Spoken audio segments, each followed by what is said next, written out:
Hello and welcome to Enchantment of Eternity's final thoughts on Defenders for the finale, episode 8, The Defenders. So, yes, the episode's called The Defenders, so if you're confused. It's the show's The Defenders and the episode's The Defenders, I don't know. Makes sense though because this is the episode when the Defenders really come together. Spoilers up to the end of the season. I'm going to talk about the whole season as a whole at the end of the video. But at the moment, I'll talk about just episode 8. So if you haven't seen all of the season, then you won't want to watch this video. Cool. So in my last review, I was talking about how I was hoping that episode 8 would be good and sort of justify all of this setup and have a satisfying conclusion. So the question is, was I satisfied? Did I find this conclusion good? And the answer to the question is yes. Yes, I was. In fact, I was really happy with this finale. I thought this was probably my favorite episode of the entire season. And I think that's actually something that the Netflix shows typically doesn't do. Typically, I find they actually fizzle out by the end, where I think the finale is kind of just, it's just alright. The story is kind of run its course and it's kind of getting a bit like, okay, that's enough. I think the only exception to this previously would be with Iron Fist. I know everyone gives it a lot of shit, but I like the Iron Fist because it's the only show that had good pacing. And I'm including the Defenders in that, as I didn't think that had good pacing, where I think Iron Fist was the only one that had good pacing. And I know that's ironic because everyone complained that it had bad pacing because it was too slow at the start, but I totally disagree. I thought it was a great build-up. But anyway, I'm going off on a tangent. I'm talking about the Defenders, not Iron Fist. But yeah, even though Iron Fist did have a good finale, I liked this Defenders. I think it was the best season finale of any Marvel Netflix show so far, and that's saying a good thing. And I don't know if I'd say I think it made everything else worthwhile, because I did have some issues with how the season as a whole worked, which I'll get into later. But the episode itself, I think, was great. It was great payoff. It did make it worthwhile. It did make me feel like watching the show had paid off, and that was worthwhile. And it was great chemistry between the characters. It was great action sequences. Like I was complaining before, we didn't get more action with the Defenders, and actually stand by that. I feel like we didn't get enough action sequences. Like the one episode 7, I thought was kind of like Nerf football. It was a bit like your stereotypical superhero thing, where the action here I thought worked really well. Although there were elements to it that felt a bit comic booky, like it didn't feel like anyone actually died in this fight. It seemed like they were fighting just for the sake of fighting, and nothing actually got accomplished until the very end. Like they weren't actually, hurting the guys or knocking them out. They just get back up and fight again. So just perpetual fighting. So it wasn't the best, but it was still good. And I absolutely love, so the episode starts off with Cullingwood's plan to bomb the building. And it makes sense. And it's basically, I love the structure of it, that harkens back to this guy who shot himself in Jessica Jones in her office, or I was going to say our apartment, but it's the same thing. Anyway, it harkens back to him, and it all goes full circle, because he had this plan originally to do this because he realized what the Hand were doing, and his plan as an architect. He knew exactly where to lay the explosives in order to take the whole building down and stop them from what they were doing. But of course, he was just one architect, and the Hand were able to kill him or defeat him very easily, whereas the Defenders, not so easy to beat. And I love this, and I love how arrogant the Hand has been being against the Defenders. They're nothing, we'll just beat them.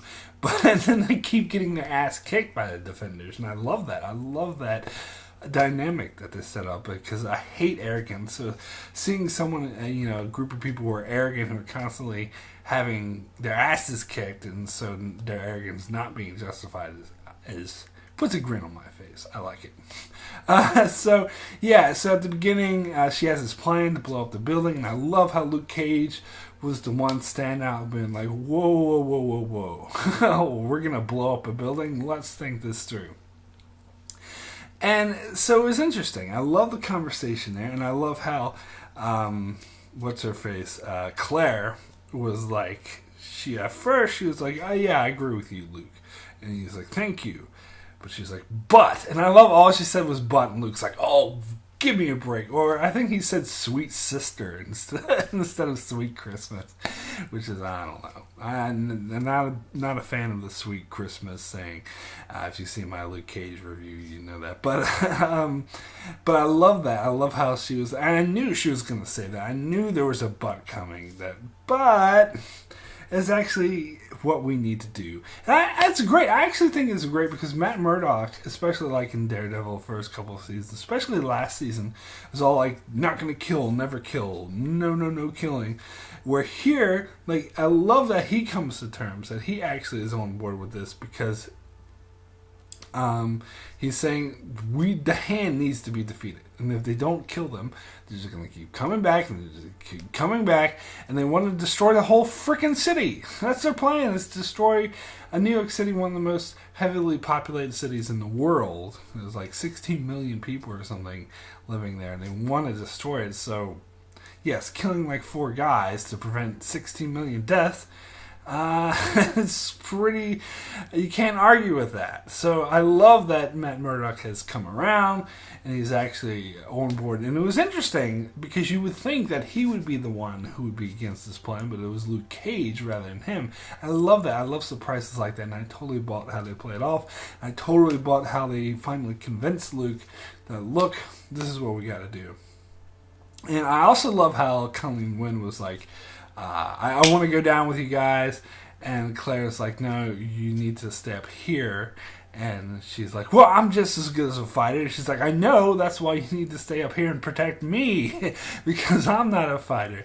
And I love that. And of course that was the show's way in order to keep the side characters in their little side story and have the actual Defenders just be together with just the Defenders. And that's fine.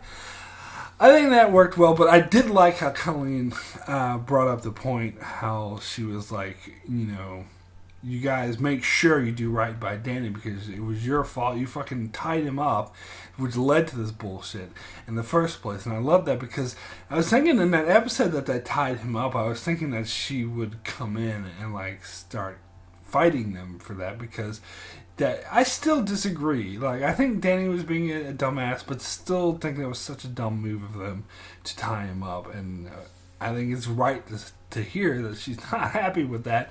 And Luke is promising, yes, we will do right by him. So that's great. And I love this dynamic they have of going down to save Danny Rand.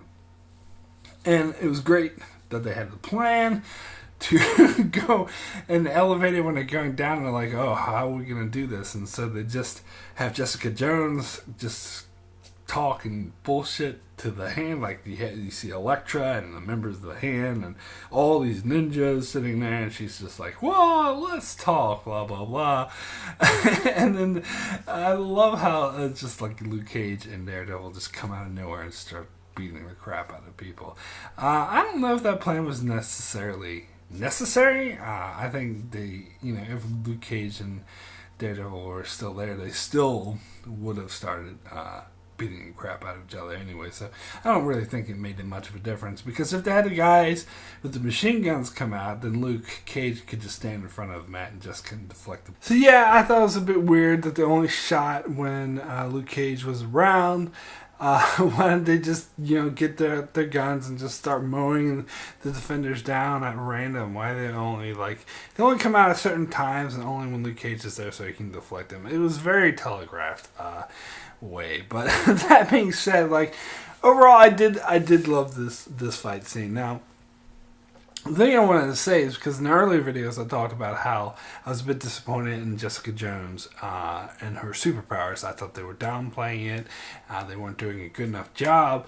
And I was saying I was hoping that she would get her moment in this finale. And she did. She totally did. And I was so happy about that. In fact, she got several moments.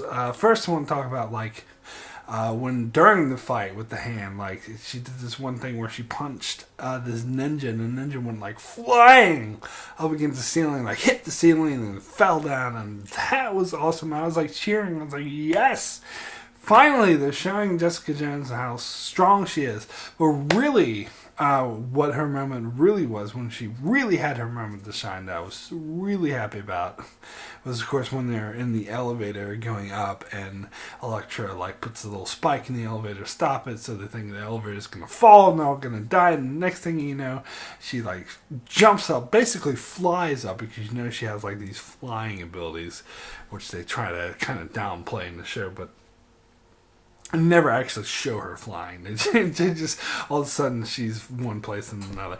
But anyway, she flies up, grabs the elevator, and is holding this freaking elevator with Luke Cage and Danny Rand in it. And you gotta know how freaking heavy Luke Cage is. So that was when I was cheering. That was her moment. That was like the awesome Jessica Jones moment that we ever got with her character, and I loved it. I loved that they ended the show with that. Well, you know, not ended the show, but it was in the finale. It was in the final episode. And then the stuff with Colleen Wynn fighting her sensei.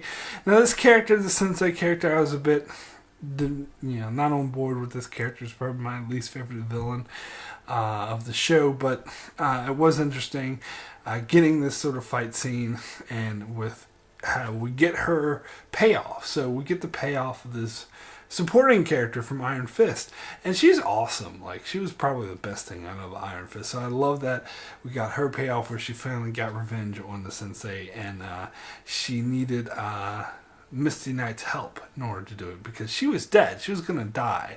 But Misty Knight came in. I finally was useful for once, instead of just being such a pain in the ass. Oh, I'm going to arrest you, blah, blah, blah. She was just so annoying throughout the entire season. But finally, in this episode, she's actually useful. She comes in, she saves Colleen's life by shoving that sensei dude away. And I love that. It was great.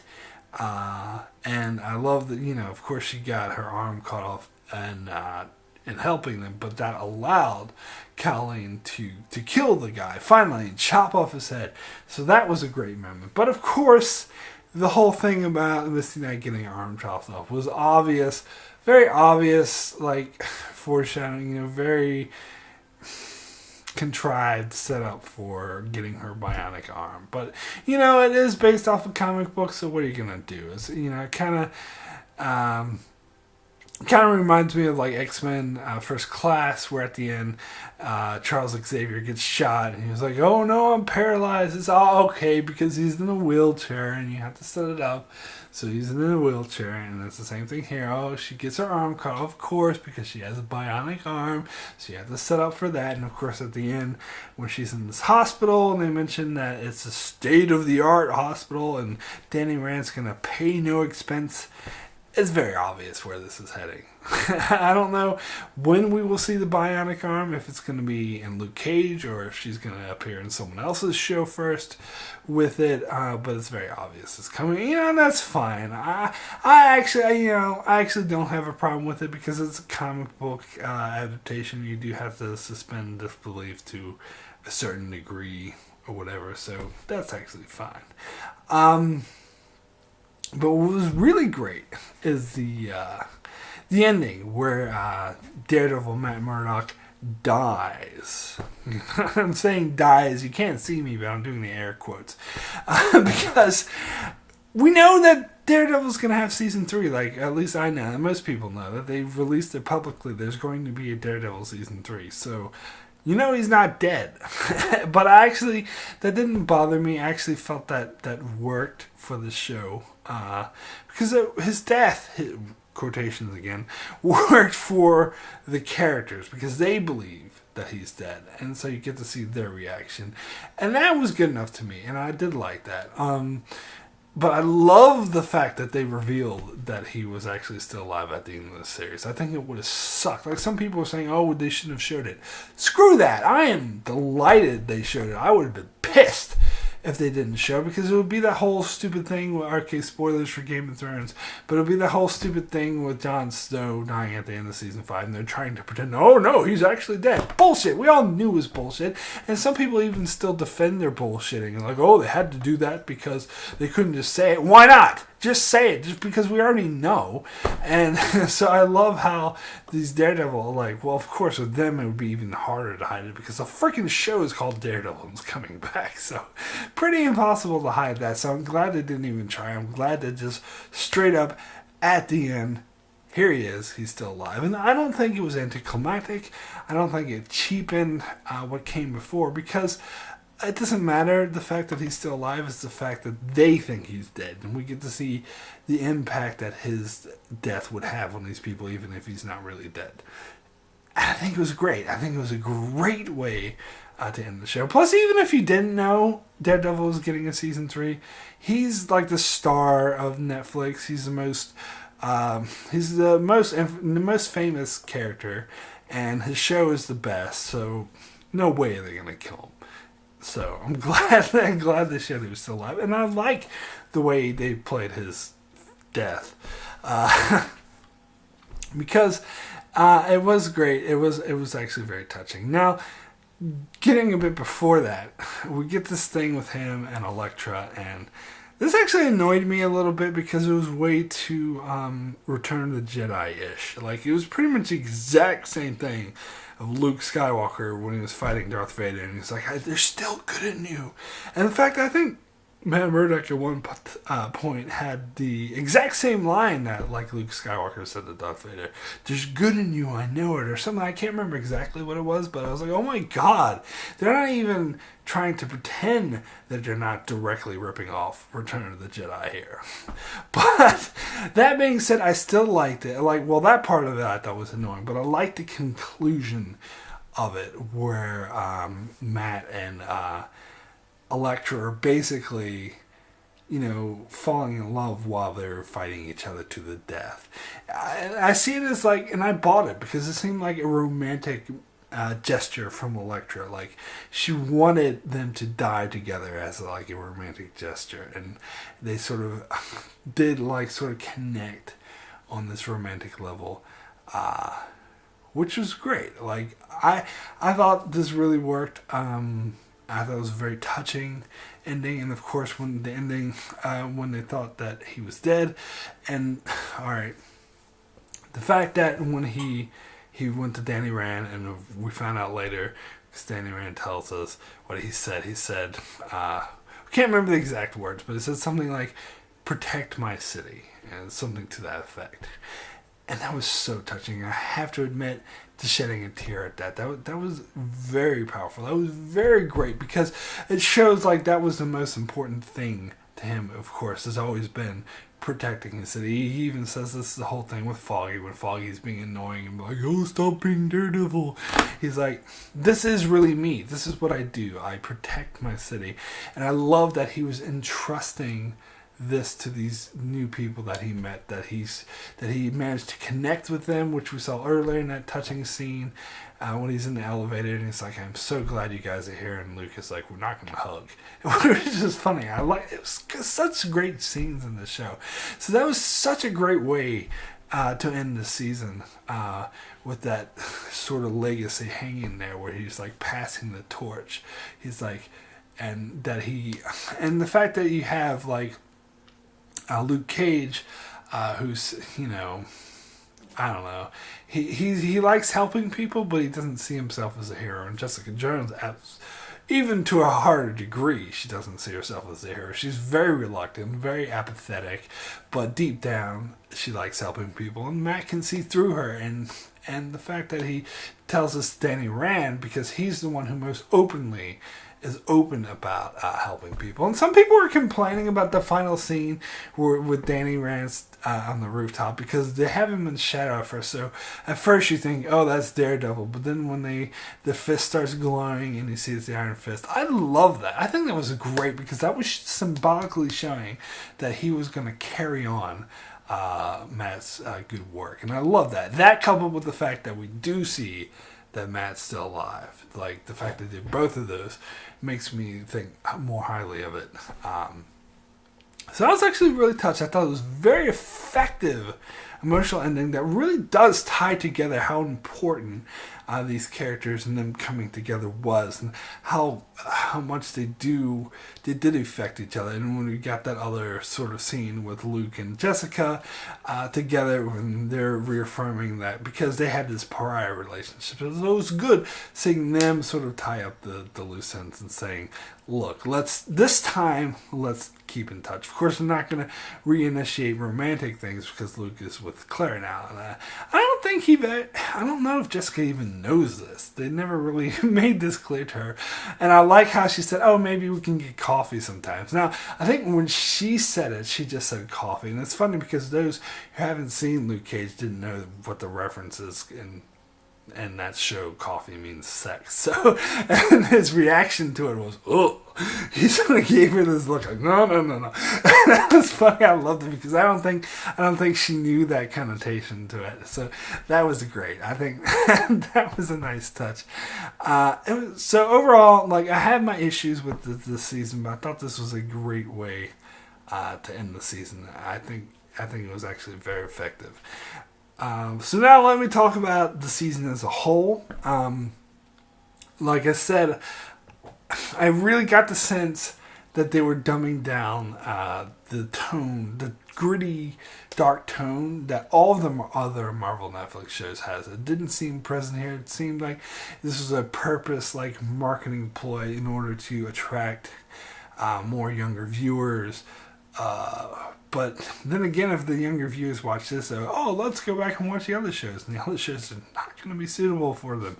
So, I don't know. I'm a bit questionable about that. I think I would have liked it better had they kept that dark tone, which is what I was expecting. And it's not because, oh, I like things dark. It's because it wasn't as dynamic storytelling to me. It felt like it was dumbed down a bit to be more appealing to younger audience.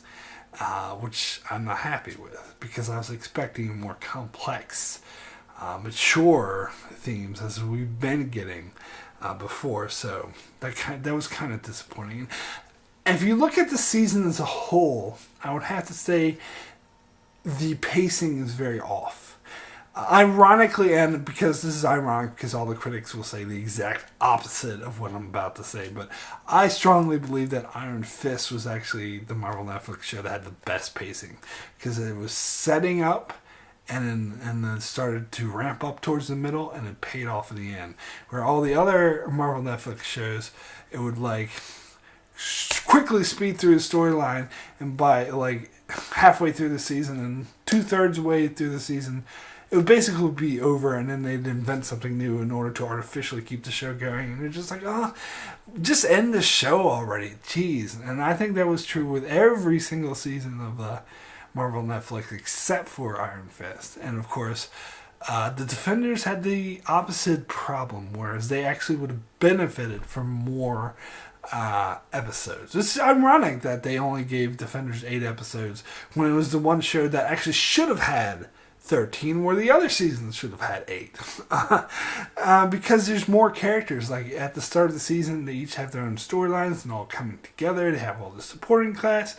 So it makes more sense that you should have more episodes. And plus, like the first 4 episodes of the Defenders felt like setup, and then just sped through the actual story like really quickly. So I didn't feel as big of a connection to the Hand storyline and them being in danger. And like I did love the Defender characters coming together in the finale. I think the finale kind of saved it a little bit, but for the most part, before this, I did not really feel the connection between these characters. It felt like, oh, we're going to be superheroes together, and there was no real... I mean, they had really nice character moments here and there, but it didn't seem to gel like as a cohesive story, and I think more episodes would have helped this a lot. Plus, flesh out like a lot of these supporting characters a bit more, and they could have fleshed out the storyline. And I think the main villain of Alexandra, was a failure. And I think if you gave her more episodes, it would have helped. Plus, killing her off so suddenly like that kind of felt dumb. I think the only reason people are talking about her, and the only reason that she's a memorable character, because she was played by Sigourney Weaver. Great actress, gave a great performance, but the character, the way it was written, was not very good. So it's like, if that character would have been played by a no-name actress, no one would be talking about her. No one would remember her. The only reason you're remembering her is because they got this. And it feels like a cheat. You just lazily write a villain, but get a great actress to play her that way. People will think it's great. Why don't you actually make the character worthy of the great actress? And, yeah. But I did like Elektra's part of it. I really did like the character of Elektra. I never knew her from the comic books, never read anything about her in the comic books, so I was unfamiliar with it. I just knew from that crappy 2003 Ben Affleck movie, and this version of Elektra, way better, like 10 times. And I said this in Daredevil season 2, and I think this season actually continued her storyline, because pretty much this was her show. I mean, definitely more so than Alexandra. She was like the main sort of focus, and I think they played that part of it well. They played the whole thing of her struggle with her being a reborn, a new person. That was an interesting thing. Now, I'm still curious as to whether or not she survived. I'm almost certain she did, because this is like comic book things where pretty much nobody ever dies. Although the two people I think who did die, well, maybe more than two people, but the one person for sure who I think has died is Stick. Although you never know with these comic book shows. He could always end up coming back to life too, but I'm pretty sure he's dead. And also the other hand members, like that other dude who's just in this one show, and then Colleen wins Sensei, whatever his name was. Pretty sure he's dead. He's got his head chopped off. So, yeah. So those hand guys are all dead except for Madame Gal. I'm pretty sure she's still alive. Elektra is still alive, but I think the rest of them are gone. But most of those were just introduced in this show anyway. So I think the only really main death is Stick. Yeah. So. I don't know, yeah. I did think it was really effective. A lot of character moments, like here and there, a lot of scenes were really great. But as a whole, I don't think the story kind of works. It doesn't gel. It wasn't paced really well. But still an enjoyable show. I still had a lot of fun watching it. There's still a lot of great character moments, a lot of great action scenes, mostly towards the end here, and a very, very powerful, very effective ending. And that does go a long way in my eyes. So my rating for The Defenders Season 1 out of 10 is a 7. Very good.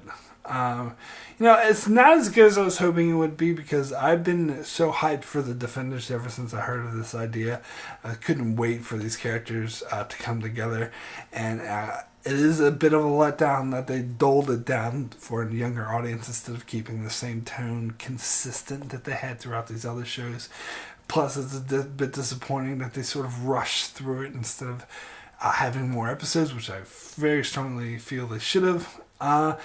But overall, I really loved this. Enjoyed it. I don't know, love might be too strong a word, but I thought it had a great ending. It had a lot of great moments, a lot of great scenes that did make it worth watching. So I will give it a 7 out of 10. So going forward, we know we're getting Jessica Jones Season 2, Daredevil Season 3, and Luke Cage Season 2. They haven't really announced Iron Fist. I think they did, but then they took it back because of all the negative things. So I don't know if we'll actually see that more of Iron Fist because of all the negativity. Unearned, I would say. He doesn't deserve that negativity, but we'll see. But the question is will we see more mixing of these characters before Defenders Season 2, assuming there will be, which I am going to assume there will be. Probably not until 2019, but I'm sure it's going to happen. But I do think we're going to get more mixing and matching. Like Luke Cage. Well, already got Luke Cage showing up at Jessica Jones, so we could have... well, we know Matt Murdock isn't going to show up in Jessica Jones because I think they're doing her Season 2 before Daredevil Season 3, so they're not going to reveal that he's still alive until his season. So maybe he'll appear in Luke Cage, maybe Danny Rand will appear in Jessica Jones. You never know. They're definitely going to do more mixing and matching of the supporting characters. Like some people are talking about the possibility of the Nuke, who is in Jessica Jones Season 1, appearing in Daredevil Season 3. And who knows, Punisher could pop up in Jessica Jones. Never know.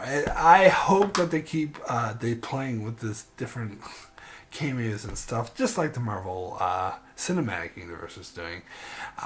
So I do look forward to that, and I definitely really look forward to the Punisher Season 1, because I think that is going to be a return to this gritty tone that made these shows great. And I'd always been a fan of the Punisher.